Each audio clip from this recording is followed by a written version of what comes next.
Hello and welcome back to my YouTube channel Alexander Idrisi. तो दोस्तों, हम पिछले कुछ क्लास में ट्रिग्नोमेट्री के बहुत सारे क्वेश्चन को कर चुके हैं और अब हम चलते हैं अपने इसी सीरीज को आगे बढ़ाते हुए। अब हम पढ़ेंगे पेयर ऑफ लीनियर इक्वेशन को और उसमें समझेंगे कि किस टाइप से क्वेश्चंस बनते हैं। दोस्तों, सबसे पहली बात यह है कि उसमें ना सिंपल सा दो इक्वेशन को सॉल्व करने का आप लोग को मेथड याद होना चाहिए, तरीका पता होना चाहिए। ठीक है, वो दो तरीके से किया जाता है, उसको हम बाद में डिस्कस करेंगे। लेकिन हाँ, ये तो बेसिकली आराम से आप कर लोगे। लेकिन पता है दिक्कत कहाँ आती है? दिक्कत आपको वहाँ आएगी जहाँ पे आप स्टेटमेंट से क्वेश्चन क्रिएट करोगे। यानी हाँ, पेयर ऑफ लीनियर इक्वेशन में ऐसे क्वेश्चन आते हैं जिसमें स्टेटमेंट लिखा रहेगा और उस स्टेटमेंट के बेस पे आप बहुत सारे इक्वेशन क्रिएट करोगे और उस इक्वेशन क्रिएट करने के बाद उसको सॉल्व करोगे और आफ्टर ऑल जो लास्ट में उसका आंसर आता है उसको आप मेंशन करोगे। तो ये होता है पेयर ऑफ लीनियर इक्वेशन में बेसिक क्वेश्चंस को सॉल्व करने का। तो उसको पहले हम समझने से पहले दो तीन बातें याद कर लेते हैं। मान लिया एक मैं हूँ, एक आप हो। मेरी उम्र आपके उम्र से 3 गुनी अधिक है। इसको कैसे हम लिखेंगे, पहले यही देख लेते हैं, तब उसके बाद आगे बढ़ते हैं। मान लिया मैं हूं और आप हो, मेरी उम्र आपसे 3 गुनी अधिक है।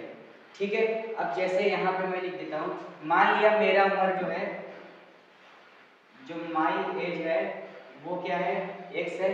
ठीक है, और जो आपका एज है, यानी लिख दिया योर एज, मान लिया कि मैंने वाई लिखा। मैंने क्या कहा, मेरी उम्र आपकी उम्र से 3 गुनी अधिक है, यानी x इक्वल टू 3y।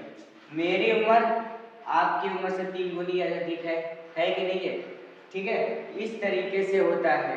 तो ऐसे क्वेश्चंस को हम सॉल्व करते हैं।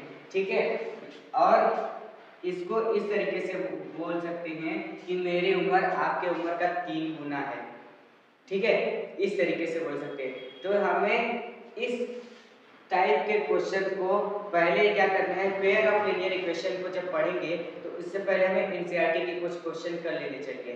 न्यूमेरिकल जो होते हैं उस न्यूमेरिकल को हम कर लेंगे और फिर उस न्यूमेरिकल को करने के बाद जो होता है हम उस क्वेश्चन को करने के लिए एबल हो जाते हैं। मैंने क्या कहा, आपको ट्रेडिशनल मेथड नहीं करना है, आप कैसे जल्दी सीख सकते हो उस तरीके से हमें पढ़ना है।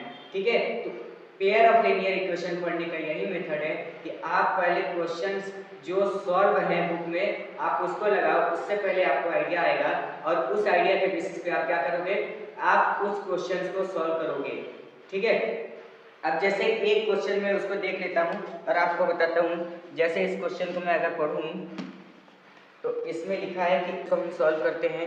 इसमें क्या है कि एक आफ्ताब है और एक उसकी डॉटर है। ठीक है, क्या है, इसमें दो पर्सन को लाया गया है, एक आफ्ताब है एक उसकी डॉटर है। आफ्ताब ये कहता है कि बिटिया, जब 7 साल पहले की बात है तो तुम से जो एज मेरी थी वो 7 गुनी अधिक थी। यानी जो तुम्हारी एज थी उसका 7 गुना मेरा एज था। लेकिन अब से 3 साल बाद जो मेरा एज हो जाएगा वो तुम्हारे एज का 3 गुना ही रह जाएगा, क्योंकि तुम बड़ी हो। ठीक है, तो हमें आफ्ताब और उसकी डॉटर का करेंट एज यानी जो अभी का फिलहाल एज है वो फाइंड करना है। क्वेश्चन क्या है इसको फिर से समझ लेते हैं, पहले इसको इरेज कर दिया जाए। ठीक है, तो क्या है, 7 साल पहले अपनी डॉटर के एज का 7 गुना था। तो पहले क्या है, हमें ना आफ्ताब का एज पता है ना उसकी डॉटर का एज पता है, तो हम पहले एज फाइंड कर लेंगे। मान लिया कि उसके डॉटर का जो एज है वो x है और आफ्ताब का जो एज है वो क्या है, y है। एक चीज और है, अगर डॉटर का एज अभी x है तो 3 साल बाद वो x+3 हो जाएगा और 7 साल पहले वो x-3 हो जाएगा। यानी बिफोर 7 ईयर डॉटर का एज जो हो जाएगा x-7 और आफ्ताब का जो हो जाएगा यहाँ पे हो जाएगा y-7। इसी तरीके से आफ्टर 3 ईयर, ठीक है, आफ्टर 3 ईयर करेंगे तो जो डॉटर की एज हो जाएगी वो हो जाएगी x प्लस में 3 और जो आफ्ताब की एज हो जाएगी वो हो जाएगी उसका y प्लस में 3। आफ्ताब ये कहता है कि 7 साल पहले वह अपनी डॉटर की एज का 7 गुना था, ठीक है, यानी 7 साल पहले आफ्ताब का एज क्या था y-7 इक्वल टू अपनी डॉटर के एज का 7 गुना था, यानी ये स्टेटमेंट हो गया, ठीक है। इसको पहले सॉल्व करते हैं, ये हो जाएगा y-7 और 7x माइनस में 49, इसको इस तरफ ले आते हैं, ठीक है, या तो उस तरफ ले जाते हैं, ये हो जाएगा 7x माइनस में y माइनस में ये हो जाएगा 42, ठीक है, इक्वल टू 0। ये हमारा पहला इक्वेशन बन गया।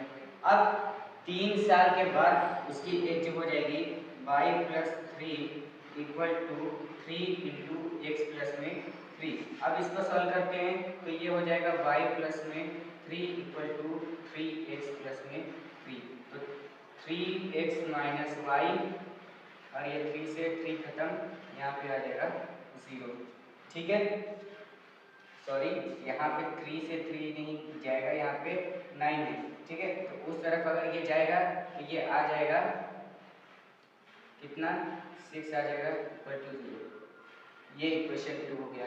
अब हमें इन दोनों इक्वेशन को सॉल्व करना है।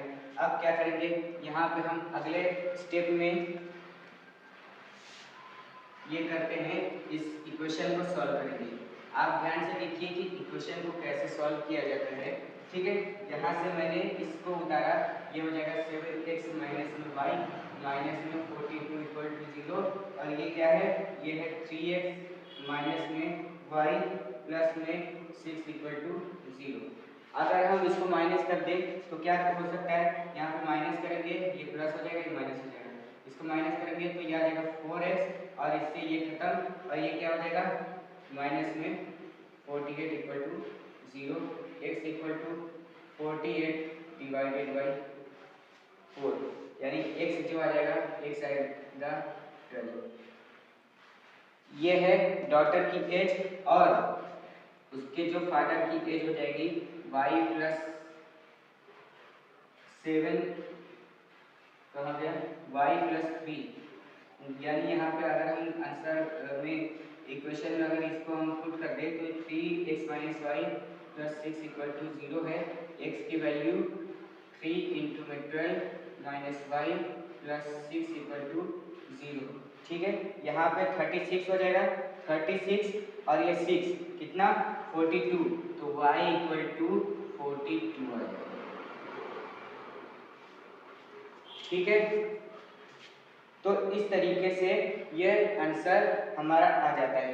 तो हमने देखा कि किस तरीके से इस टाइप के क्वेश्चंस को सॉल्व किया जाता है, और हाँ, इस टाइप के क्वेश्चंस को हल्के में नहीं लेना है क्योंकि यही एग्जाम में आते हैं, ठीक है। तो अब इसके बाद हम अगले वीडियो में मिलते हैं, तब तक के लिए बाय बाय, टाटा, थैंक यू।